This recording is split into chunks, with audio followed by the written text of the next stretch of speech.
Hello, good morning बच्चों। तो प्यारे प्यारे बच्चों, कैसी पढ़ाई चल रही है आप सभी की? बढ़िया। मैं ऋषिराज यादव और सीएलसी के इस डिजिटल प्लेटफॉर्म पर आपका फिर से स्वागत करता हूँ। आपको पता होगा जैसा कि हम 11 लेक्चर कंप्लीट कर चुके हैं। 11 लेक्चर के बाद मैं 12वें लेक्चर में जो एंटर कर रहा हूँ, तो मैंने लास्ट में बताया भी था आपको कि 12th लेक्चर में हम बात करेंगे रेगुलेशन ऑफ रेस्पिरेशन, जिसे हम बोलते हैं श्वसन का नियमन। याद रहे हम पढ़ क्या रहे हैं? Breathing and exchange of gases means संवातन एवं गैसों का विनिमय। थोड़ा सा लिटिल बिट डिफिकल्ट है, लेकिन उसको समझने की कोशिश करें, आसानी से समझ में आ जाए।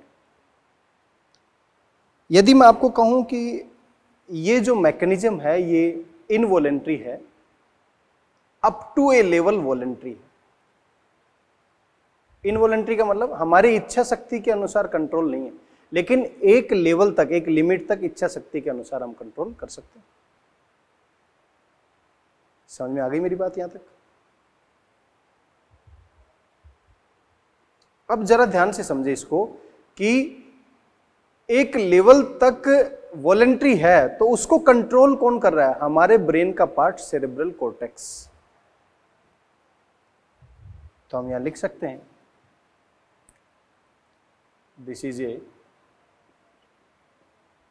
इनवॉलेंट्री, अनैच्छिक है, but up to a limit voluntary means ऐच्छिक।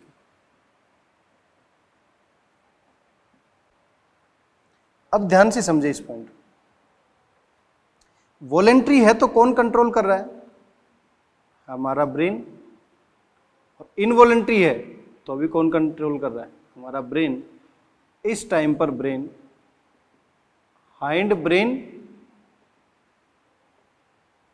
और इस टाइम पर ब्रेन का फोर ब्रेन सेरेब्रल कॉर्टेक्स काम करता है। जैसा कि आपको पता है हमारे ब्रेन के कितने पार्ट हैं?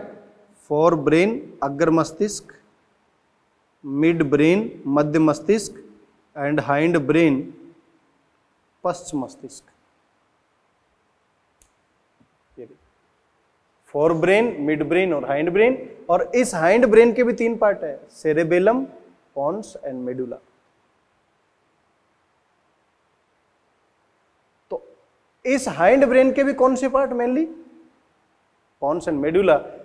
अकॉर्डिंग टू एनसीईआरटी आपसे कहा जाए रेस्पिरेटरी रिदम सेंटर, इसी को बोलते हैं श्वसन लय केंद्र,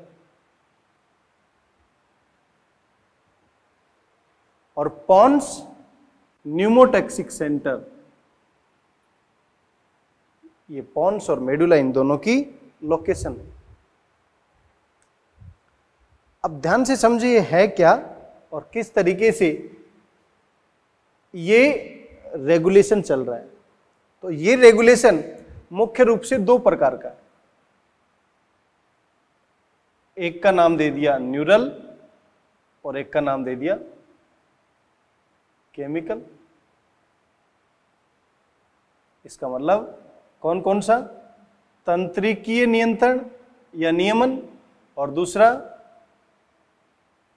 रासायनिक। और दोनों को समझना जरूरी है, क्योंकि दोनों से क्वेश्चन पूछे जाने की संभावना ज्यादा बनती है। एक साइड में मैं न्यूरल की बात कर रहा हूं, न्यूरल रेगुलेशन की। न्यूरल रेगुलेशन में थोड़ी देर के लिए सोचे क्या क्या होना चाहिए। जब हम नॉर्मल ब्रीथ इन कर रहे हैं, सामान्य अंतः श्वसन, नॉर्मल ब्रीथ आउट कर रहे हैं तो सामान्य बाह्य श्वसन। बताओ बेटा क्या क्या चाहिए उसके लिए? बोले, यदि हमने नॉर्मल ब्रीद इन किया और नॉर्मल ब्रीद आउट किया तो दो चीजें चाहिए, एक्सटर्नल इंटरकोस्टल मसल एक और दूसरी डायफ्राम मसल। हम नॉर्मल इन नॉर्मल आउट कर रहे हैं तो ये क्या है, एक रिदम है, लय है, एक इन आउट नॉर्मल, और इसके अंदर EICM, और इस तरीके का रिदम सेंटर हमारे ब्रेन के पश्च मस्तिष्क में DRG के रूप में मेडुला में प्रेजेंट है। पश्च मस्तिष्क के कौन से भाग में? मेडुला में। उसे क्या बोल रहे हम? DRG, dorsal respiratory group. और डोर्सल रेस्पिरेटरी ग्रुप को ही नॉर्मल रिदम मेंटेन करने के लिए, इसका मतलब सामान्य जो लय है उस लय को बनाने के लिए कौन काम कर रहा है? इसे हम बोलते हैं पृष्ठ श्वसन समूह। न्यूरॉन का एक ग्रुप है जो अपना मैसेज कहां पर भेज रहा है? एक्सटर्नल इंटरकोस्टल मसल को, और कहां भेज रहा है? डायफ्राम। इसका मतलब नॉर्मल रिदम को मेंटेन करने के लिए DRG जिम्मेदार है, और DRG को ही रेस्पिरेटरी रिदम सेंटर कहते हैं जो मेडुला में स्थित होता है। उसी के वेंट्रल साइड में VRG प्रेजेंट है, जिसे अधर श्वसन समूह के नाम से जानते हैं, या वेंट्रल रेस्पिरेटरी ग्रुप के नाम से जानते हैं। ये सामान्य एक्टिविटी के दौरान इनएक्टिव रहता है। तो कौन सी एक्टिविटी के दौरान चलेगा? Forcefully activity. जब भी हमारे को बलपूर्वक कोई भी एक्टिविटी करनी है तो उस बलपूर्वक एक्टिविटी के दौरान ये काम करेगा।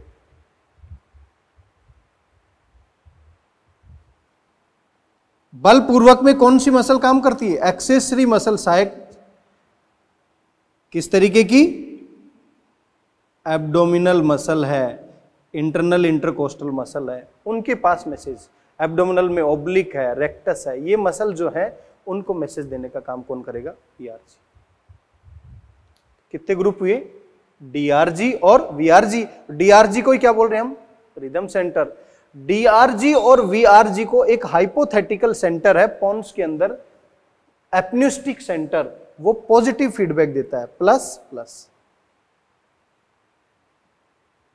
हमारी बॉडी की नीड के अनुसार, हमारी बॉडी की आवश्यकता के अनुसार पॉजिटिव फीडबैक दे रहे। इस एपन्यूस्टिक सेंटर के ठीक ऊपर पोन्स में न्यूमोटैक्सिक सेंटर है, वो इसी नेगेटिव फीडबैक देता है। नेगेटिव फीडबैक देने का मतलब क्या हुआ कि जो नॉर्मल इन हम कर रहे थे उस इन के ड्यूरेशन को कम कर देना। क्लियर है मेरी बात यहां तक? इसका मतलब हमारी बॉडी में नॉर्मल लय को या नॉर्मल रिदम को बनाए रखने के लिए DRG रेस्पॉन्सिबल है, फोर्सफुली एक्टिविटी को VRG रेस्पॉन्सिबल है, और इस दोनों को पॉजिटिव फीडबैक देता है एपन्यूस्टिक सेंटर जो पोन्स में लोकेटेड है, न्यूमोटैक्सिक सेंटर जो इसे नेगेटिव फीडबैक देगा वो पोन्स। तो आपसे क्वेश्चन पूछा जा सकता है न्यूमोटैक्सिक सेंटर कहाँ स्थित होता है? ब्रेन के पश्च मस्तिष्क के पोन्स एरिया में। एपन्यूस्टिक हाइपोथेटिकल सेंटर कहाँ प्रेजेंट है? पश्च मस्तिष्क के पोन्स एरिया में। DRG या रिदम सेंटर कहाँ पर प्रेजेंट है? मेडुला में, पश्च मस्तिष्क। VRG कहां पर है? पश्च मस्तिष्क के मेडुला। क्लियर है बेटा? हमारे शरीर की आवश्यकता के अनुसार ये क्या करेगा? रेगुलेट करेगा। अब यदि बात करें हम कि ये जो नियमन पॉसिबल हुआ, इसी नियमन को हम केमिकल के बेसिस पर देखें इससे पहले कि हम एक रिफ्लेक्स की बात करते हैं। रेफ्लेक्स समझते हैं, जिसे क्या बोलते हैं, herring brewer's reflex.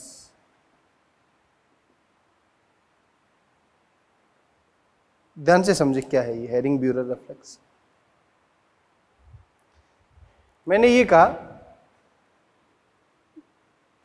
Apneustic centre active है तो वो मैसेज दे रहा है, ये नॉर्मली आउट, एयर बाहर जा रही है, और ये नॉर्मली इन।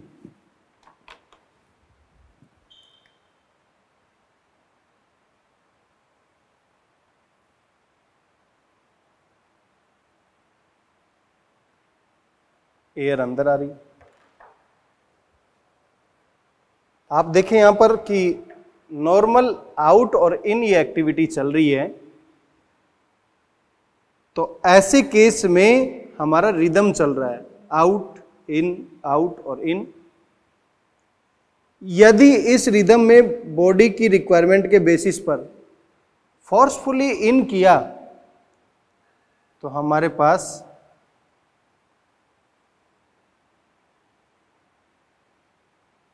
इसका लेवल और ज्यादा राइज कर जाए।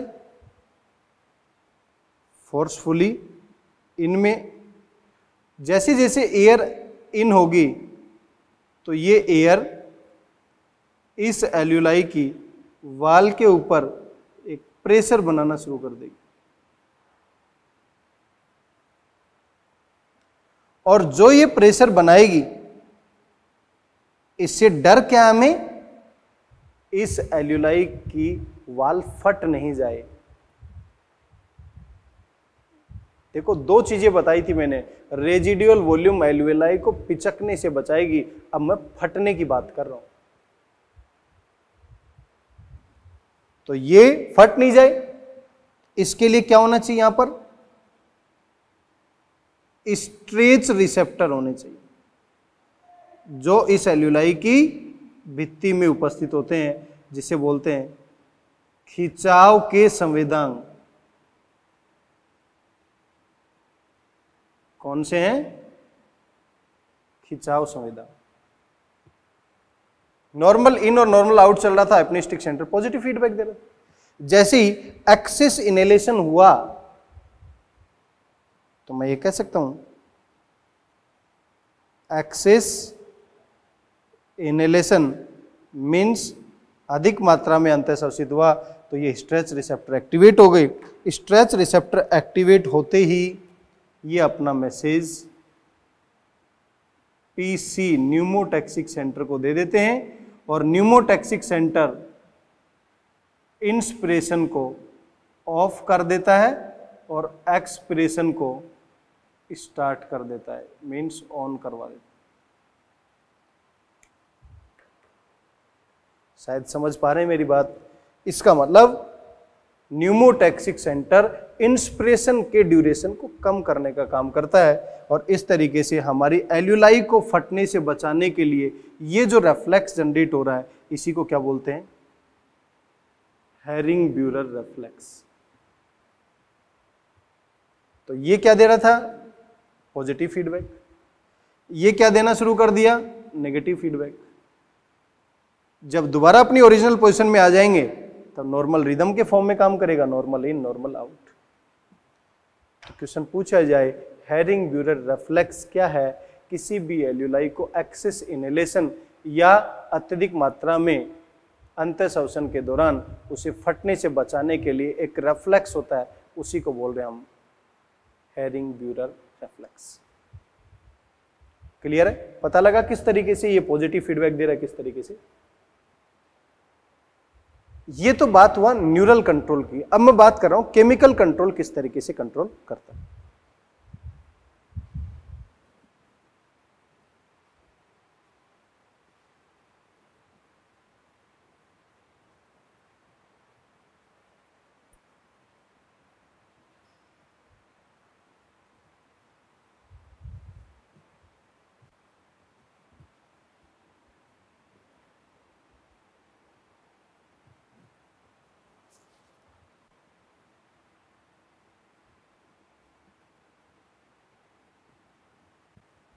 बेटा ध्यान से समझे, क्योंकि केमिकल कंट्रोल से 2 बार AIPMT में क्वेश्चन पूछे जा चुके हैं।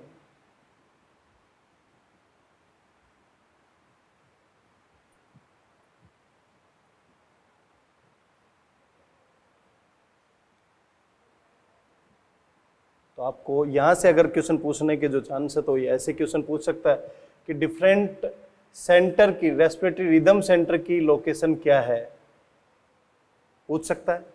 आपसे पूछ सकता है कि DRG या रिदम सेंटर की लोकेशन क्या है, इसके अलावा न्यूमोटैक्सिक एपनिस्टिक सेंटर या VRG की लोकेशन क्या है।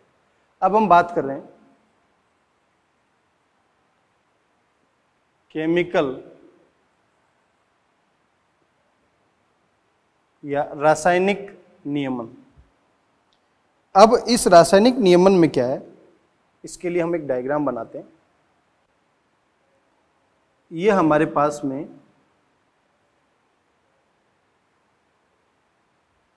फोर चैम्बर्ड हार्ट,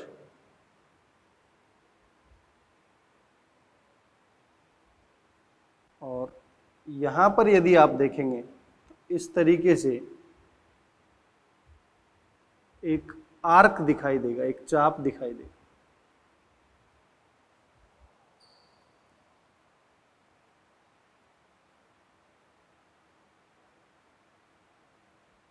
और इस चाप के अपर डायरेक्शन में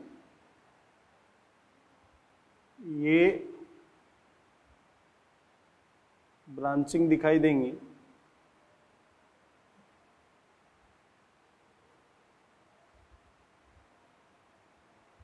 और ये ब्रांचिंग आगे जाके इस तरीके से बाइफरकेट हो जाती है।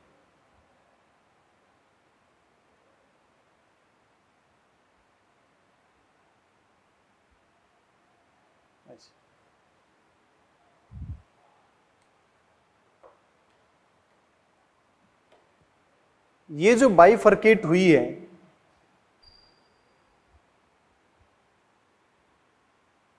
इस बाइफरकेशन पॉइंट के ऊपर यहां पर विशेष प्रकार की बॉडीज प्रेजेंट होती हैं, जिसे कीमो रिसेप्टर या रासायनिक संवेदक कहते हैं। और इस आर्क के अंदर भी विशेष प्रकार की बॉडीज प्रेजेंट होती हैं, जिन्हें कीमो रिसेप्टर। तो ये किसकी लोकेशन, हार्ट की लोकेशन। ये किसकी लोकेशन, अरोटा आर्क, जो भी हमारी महाधमनी का चाप है वो है, और ये है कैरोटिड आर्टरी। कैरोटिड आर्टरी जो ब्रेन को ब्लड सप्लाई कर रही है, ये वाली लेफ्ट हो गई, ये वाली राइट हो गई। अब जो विशेष प्रकार के यहां पर ये जो संवेदक हैं, कीमो रिसेप्टर्स हैं, इन्हें बोलते हैं एरोटिक बॉडीज। और ये जो संवेदक हैं, इन्हें बोलते हैं कैरोटिड बॉडीज।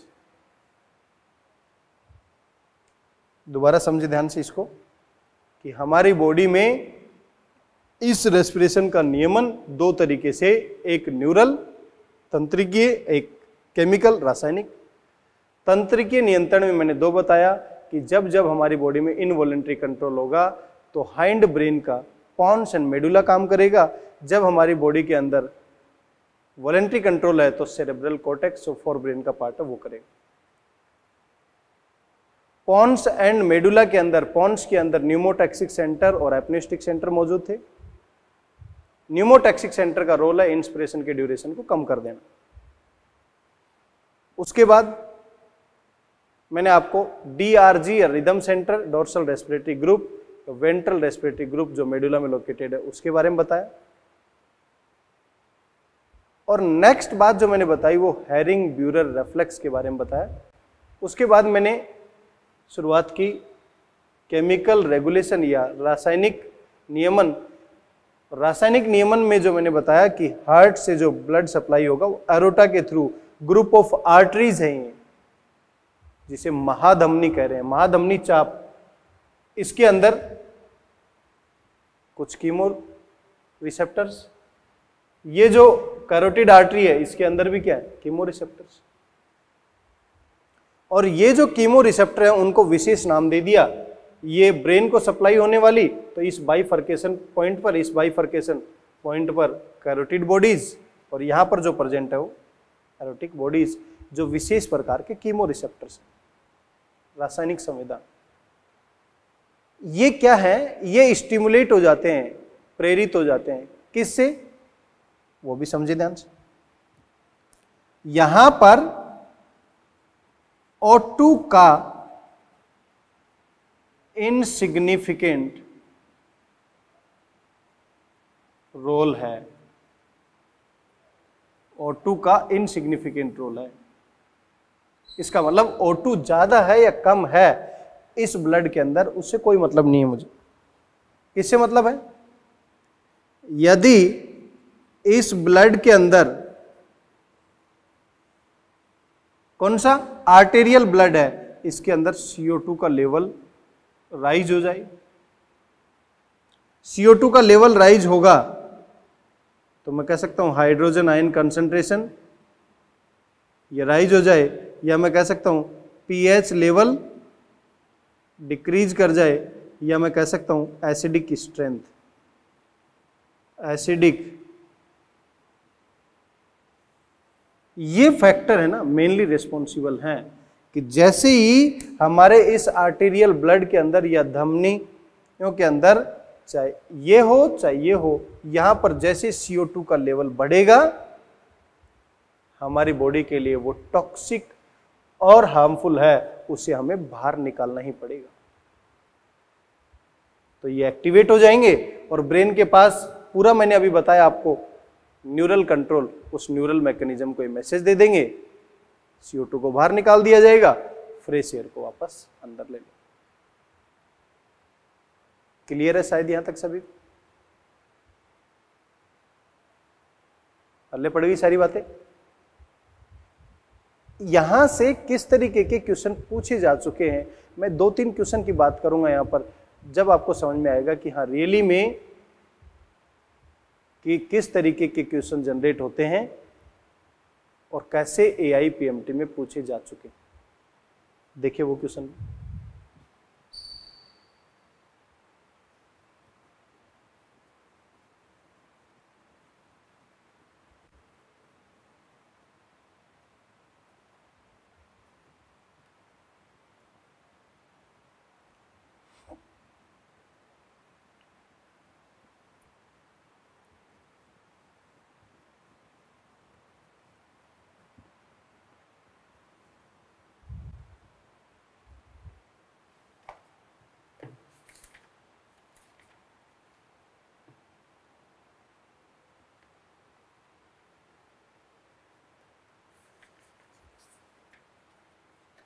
देखिए बेटा,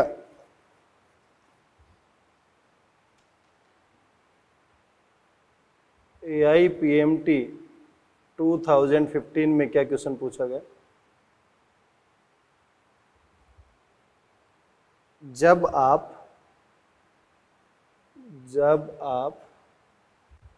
अपनी श्वास रोकते हैं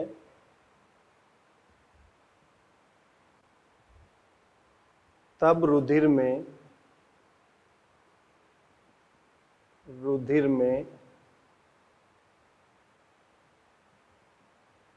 निम्नलिखित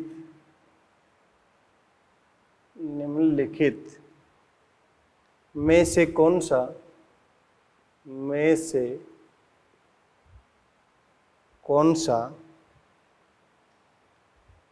गैस परिवर्तन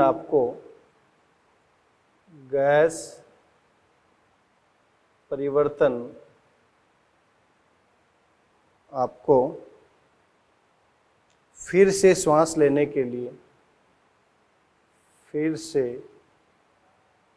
श्वास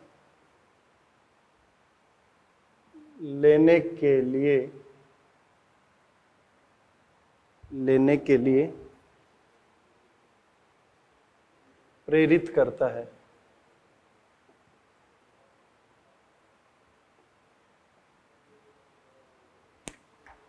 क्वेश्चन नोट करें एक बार आप। तो बेटा क्वेश्चन नोट किया शायद आपने। इसके ऑप्शन देखें कैसे दिए गए हैं। पहला ऑप्शन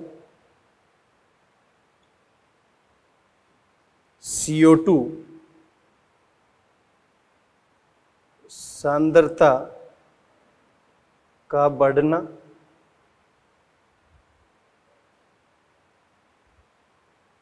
और O2 सांद्रता में गिरावट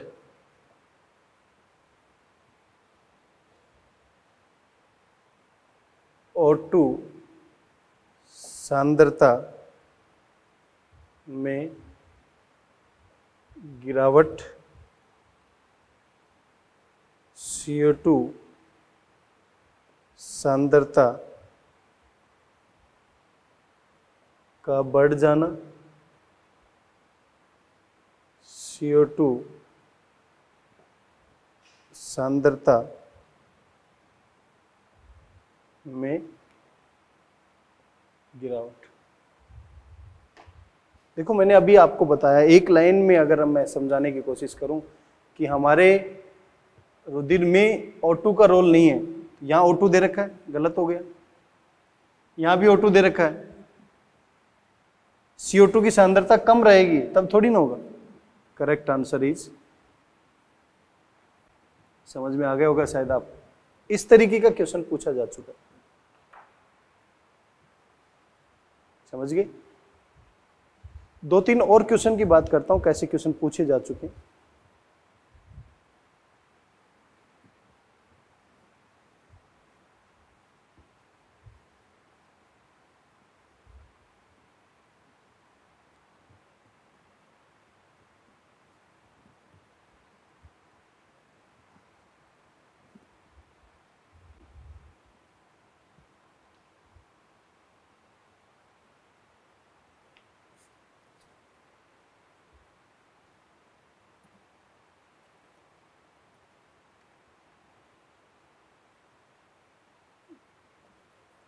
देखो एक क्वेश्चन पूछा गया है AIPMT 2011। क्वेश्चन है सांस लेने के संदर्भ में यदि जानबूझकर प्रयास किया जाए तो हम में से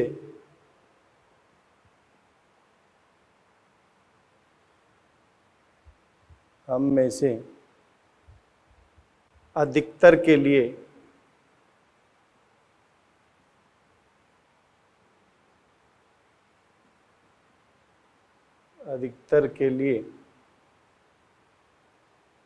निम्नलिखित में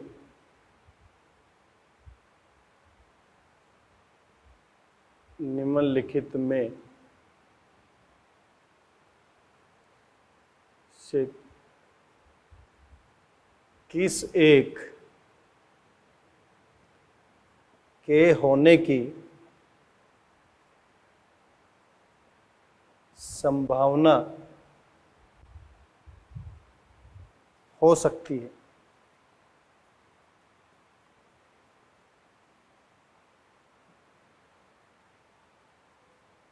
क्वेश्चन नोट करें। नोट किया? ऑप्शन देखिए इसके कैसे कैसे हैं। पहला ऑप्शन है कोई चाहे तो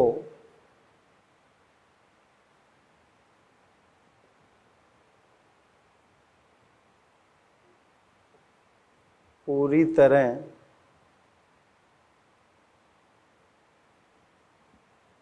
ऑक्सीजन रहित वायु को सांस से बाहर निकाल सकता है।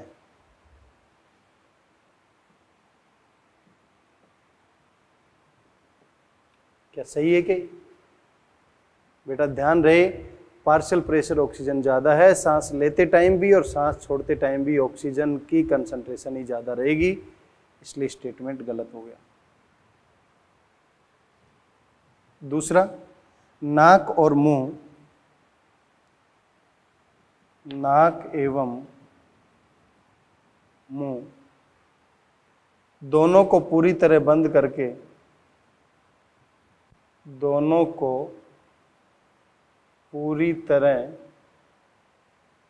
बंद करके यूस्टेकियन नलिका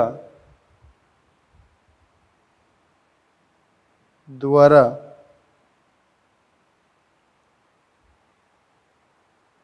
सांस बाहर छोड़ा जा सकता है। क्या सही है? क्या करके देख लो, नाक और मुंह बंद करो, एयर बाहर नहीं जा पाएगी। तीसरा देखते हैं,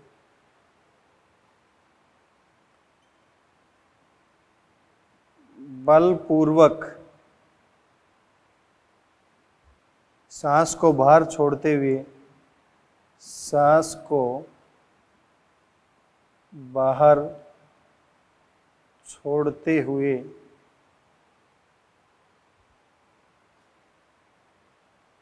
फेफड़ों को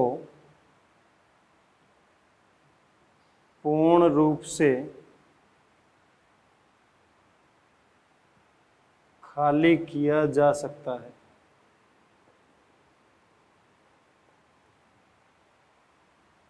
क्या ऐसा है क्या पॉसिबल? नहीं, फोर्सफुली एक्सपिरेशन के बाद भी एयर रह जाती है, आपको पता है residual volume. Fourth obviously correct है, कोई चाहे तो बिना पसलियां हिलाए, कोई चाहे तो बिना पसलियों को हिलाए केवल डायफ्राम की मदद से एयर या वायु को बाहर एवं अंदर ले सकता है। सही है, क्योंकि ऐसा तो पॉसिबल है कि डायफ्राम को अप एंड डाउन करवा दें तो वॉल्यूम में चेंज आ जाएगा, प्रेशर में चेंज आ जाएगा, तो ऐसे में एयर को इन और आउट किया जा सकता है। क्लियर? तो आपने देखा इस तरीके के भी क्वेश्चन पूछे जाते हैं।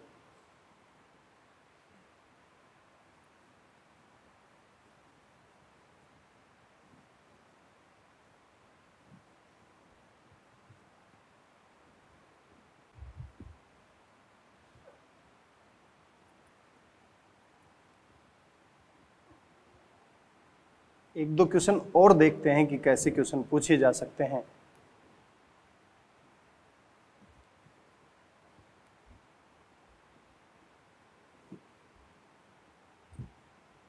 क्वेश्चन प्रैक्टिस इसलिए करा रहा हूं कि आपको टॉपिक में पकड़ आ जाए थोड़ा।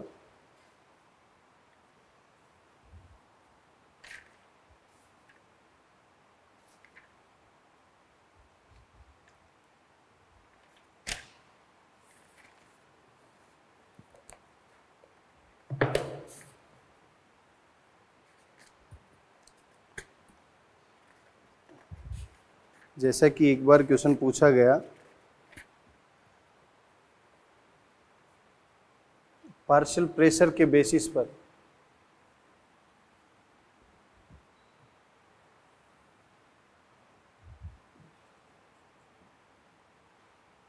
यहां पर दे रखा है PO2 PCO2, यहां दे रखा है एटमॉस्फेरिक एयर, यहां दे रखा है एल्यूलाई, यहां दे रखा है डीऑक्सीजनेटेड ब्लड, यहां दे रखा है ऑक्सीजनेटेड ब्लड, और यहां दे रखा है टिश्यू। ऐसा दे रखा है। पहला ऑप्शन यहां पर ए, यहां पर बी, यहां पर सी, यहां पर डी। यहां 0.3, यहां 104, यहां पर 40, यहां पर 45, यहां पर 40, और यहां पर आपको ए, बी, सी और डी आइडेंटिफाई करना। तो देखो बेटा, ए क्या होगा 159 mmHg, बी क्या होगा 40 mmHg, सी क्या होगा 95 mmHg, और डी क्या होगा 45। ऐसे भी क्वेश्चन पूछा जा सकता है। एक क्वेश्चन और करवाता हूं।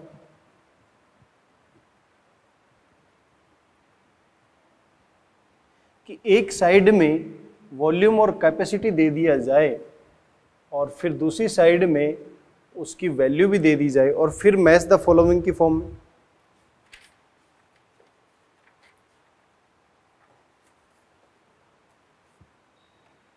जैसे क्वेश्चन दिया गया,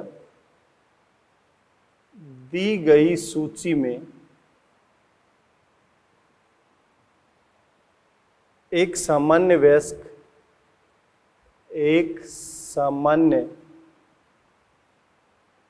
वयस्क मानव मनुष्य